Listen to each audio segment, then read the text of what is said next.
يعني الدرجات دي يا فريد هون عليك 10 90 دي كلها؟ وكل ده ليه؟ عشان نسيت اعمل كفته؟ حرام عليك والله. تعالى يا اسطى ابن سويف، اول ما تنزل اعزمك على احلى كفته، ما تعملش في نفسك كده.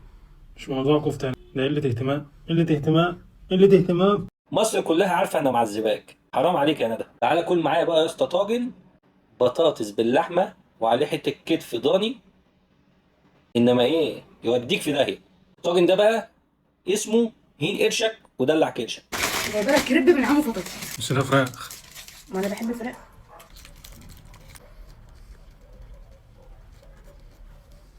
ايه ده؟ هو بيعمل كده ليه؟ ايه ده؟